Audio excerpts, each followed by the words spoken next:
Assalamualaikum warahmatullahi wabarakatuh. Halo teman-teman, bagaimana kabarnya? Mudah-mudahan kalian selalu dalam kondisi sehat, bahagia, dan sejahtera. Oke, di video kali ini aku ingin berbagi tentang bisnis apotek ya.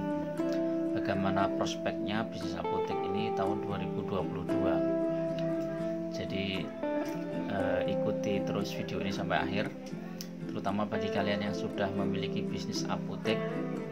Nanti kita bisa diskusi, bisa berbagi saran di video ini. Silahkan komen, dan mudah-mudahan kita sebagai pengusaha apotek itu nanti di tahun 2022 ini bisa selamat dan juga bisa lebih baik lagi dibandingkan tahun 2021. Oke. Bisnis apotek tahun 2022 ini memang belum bisa diprediksi ya, karena masih ada beberapa kendala yang mungkin masih menghambat kinerja dari bisnis apotek ini,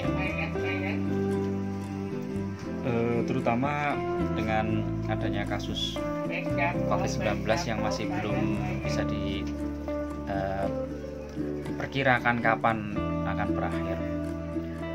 Dan ini cukup mengganggu karena memang kegiatan ekonomi masyarakat itu kan sekarang sebenarnya sudah mulai merangkak naik ya, tempat-tempat wisata sudah mulai ramai dan masyarakat sudah mulai semangat lagi untuk bekerja, mencari nafkah dan lain-lain. Namun dengan adanya isu bahwa corona jenis Omikron lah apalah yang jenis baru itu mungkin membuat beberapa masyarakat cukup khawatir ya. Saya sendiri sebagai seorang pebisnis apotek juga khawatir. Jelas nanti kalau misalnya ada pembatasan PPKM lagi ya, misalnya diperpanjang PPKM, jelas wisata itu udah pasti turun. Padahal sebagian besar bisnis di kota pariwisata, khususnya kayak seperti Jogja, Bali, dan lain-lain, itu sangat bergantung dengan pariwisata. Jadi ya mungkin kita harus siap-siap.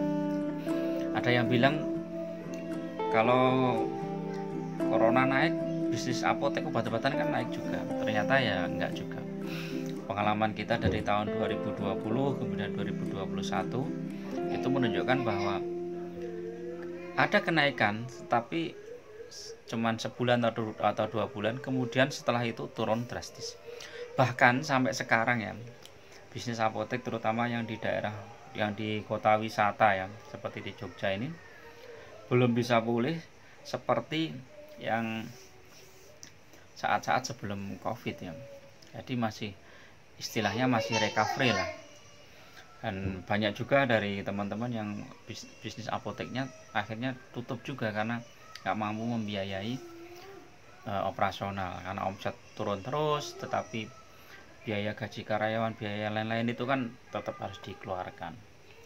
Nah, di tahun 2022 ini kira-kira bagaimana? Ada beberapa strategi ya yang perlu kita lakukan. Yang pertama adalah dengan efisiensi biaya operasional. Jadi efisiensi biaya operasional itu ya, biaya-biaya yang memang nggak perlu ya kita harus cut lah. Terus ada selain itu juga ini mengoptimalkan omset itu salah satunya adalah stok. Jadi stok obat kita itu harus benar-benar bagus, tidak berlebih tapi juga tidak kurang, karena kalau terlalu berlebih banyak nanti stoknya juga akan mandek di situ, duitnya mandek di situ. Tapi kalau kurang ya apa yang mau dijual? Nah, bagaimana caranya mengantisipasi di tahun 2022 ini? Ada beberapa pakar ekonomi yang memprediksi bahwa tahun 2022 ini tidak sebagus yang beberapa orang inginkan ya. Beberapa pakar ekonomi juga menginginkan semoga tahun 2020 lebih bagus. karena banyak kendala dan banyak hal yang mempengaruhi itu. Sehingga kalau kalian di bisnis apotek ini, saya sarankan untuk bermain aman saja.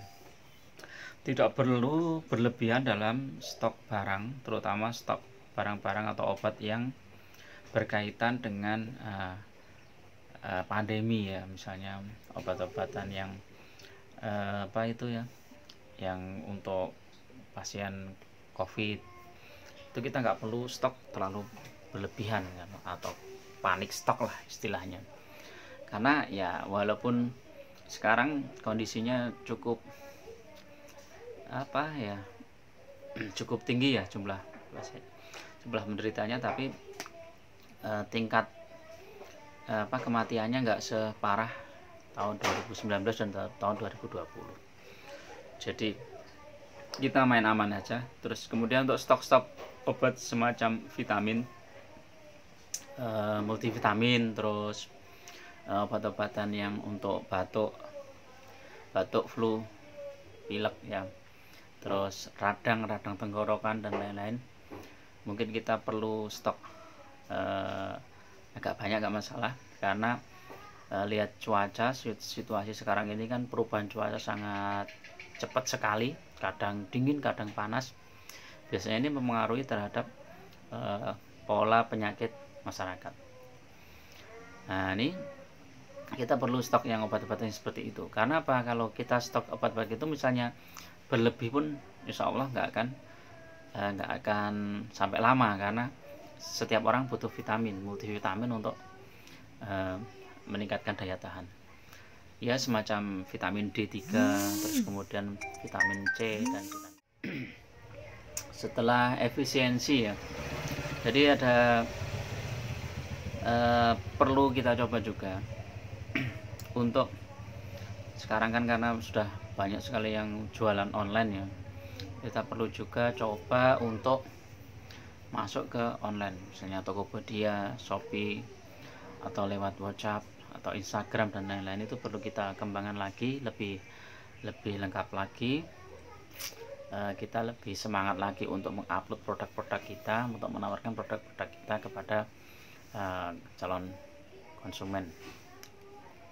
Jadi itu guys, jadi prediksi saya ya tahun 2022 ini untuk bisnis apotek itu, dalam menjalankan bisnis apotek ini, sehingga likuiditas apotek itu tetap terjaga. Jangan sampai kita terlalu fokus di stok tetapi likuiditasnya akhirnya jadi minim.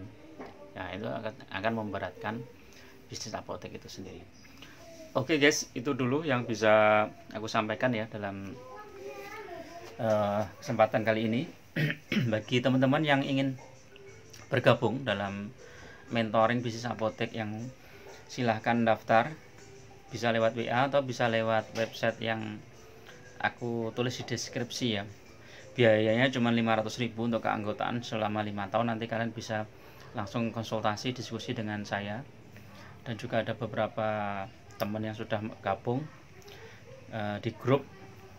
Terus nanti bisa saling tukar pendapat. Terus ya selamat juga ya bagi teman-teman yang sudah apoteknya sudah buka ya. Mungkin ada puluhan orang yang di grup mentoring bisnis apotek ini yang apoteknya akhirnya sudah buka, walaupun dengan perjuangan ya. Karena memang sekarang ini izin apotek memang agak rumit, jadi perlu perjuangan, perlu agak gigih sedikit lah. Jadi itu ya. Oke, itu dulu. Mudah-mudahan bermanfaat, tetap semangat, dan mudah-mudahan bisnis kalian selalu maju, lancar, dan sukses. Ada kurang yang lebihnya mohon maaf. Assalamualaikum warahmatullahi wabarakatuh.